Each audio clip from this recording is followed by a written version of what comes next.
Good morning, Philippines. Fire! Can't yell that in a crowded theater, or can you?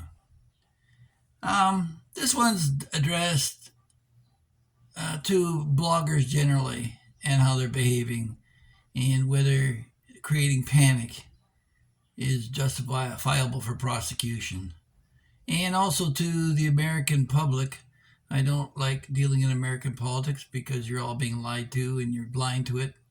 But there was a court decision in 1919, Schenck versus the United States of America, and number 249, that went to the Supreme Court, where the fellow was holding out pamphlets trying to discourage young men from accepting the draft into the First World War.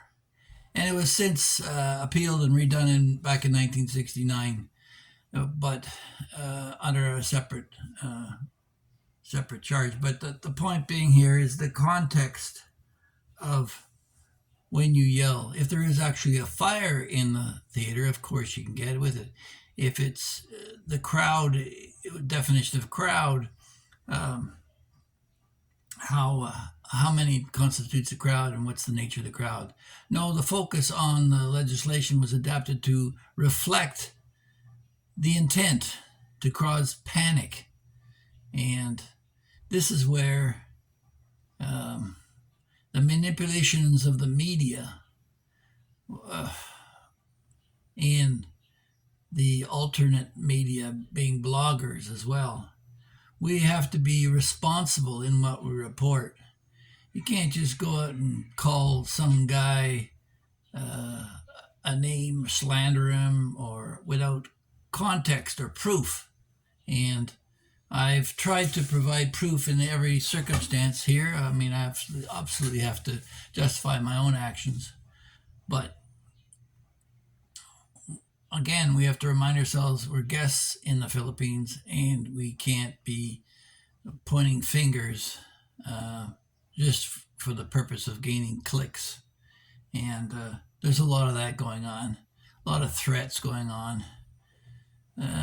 I wouldn't worry too much about any blogger that's pointing fingers at people, because if you look at their viewers numbers, they're always like less than 5,000 anyway. So, and they could collapse or implode at any minute. So, no. And I've tried to use this platform in order to educate and warn people of the hazards. Of course, what that does is, by me issuing a warning, is that drags me right into the center of the conflict. And that was hence for some of the editing on my my library of videos recently, where it could have been misinterpreted. And so, yeah, Schenck versus the United States of America, 1919. That was a long time ago, which, in a time of war, overran your rights under the Constitution and the First Amendment. So that would be gone. So you have to ask yourself, people are crying about this Russian dissident that died in the gulags in northern Russia, how terrible that is. And yet, you know, that's the pot calling the kettle black. Where's Snowden and Julian Assange now? They're tucked away, being charged with, well, Assange was charged with a spurious sex charge, which has since been dropped because it's been discovered to be just that. And Snowden is still determined to be a traitor. So, you know, you can't pretend to be a democracy if you're not one yourself. You're a representative of a republic, and I won't get into the details of that, but it's sad to see that while everybody makes a big fuss over one Russian dissident, nobody talks about the 450 American volunteers who died in Ukraine. They'll complain about the 3 that were illegally entering into Syrian territory from the Jordanian border that were wiped out based upon a mistake of geography by a kilometer or two. But totally ignore the fact that 450 Americans volunteers and UN forces when the UN base got wiped out in Kiev one time by a Russian missile. You don't think there weren't Americans there? So Americans, I don't know what it takes to wake you up. They lied to you about Vietnam. They lied to you about Afghanistan. They lied to you about Iraq. When are you going to wake up and realize that you're not a democracy? Name one American who got to vote on whether you should go to war or not. So, yeah, this goes back to January 6th. And this is probably the most political video I've done so far, but that old January 6th has essentially been determined to be a fraud. There were agents inside the Capitol at the time. The only person who died was somebody who was shot by the police trying to come through the window. No forces of the Capitol were killed at that time, although there were lies made about that too, about some guy dying from a fire extinguisher. So if you take the time to look into these things, which granted I do a fair bit of that, and maybe more so than other people are interested to do. People just don't want to know. They don't want to hear about it. They block it out.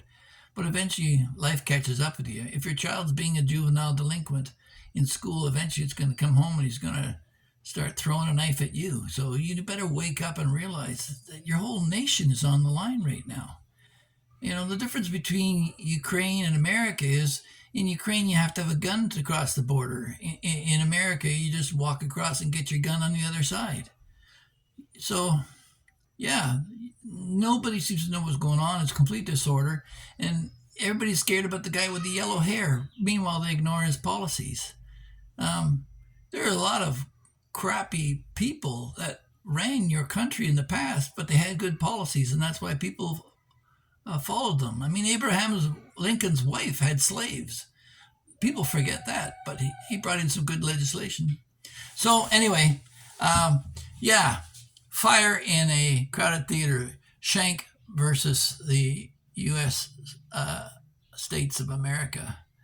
Look it up and wonder who's yelling fire in the media and causing all the kerfuffle. And similarly, you boys here in the Philippines who are basically e-beggars and predators who are flipping names at each other, you're all in a feeding frenzy for each other. Basically, you're leaving the Filipino out of it, which is kind of nice because you're each cannibalizing one and the other.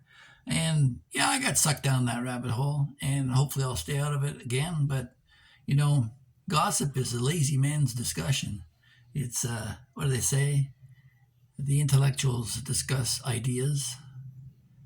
The middle class discuss things, and the rabble discuss each other. So, yeah, I'll leave you to that.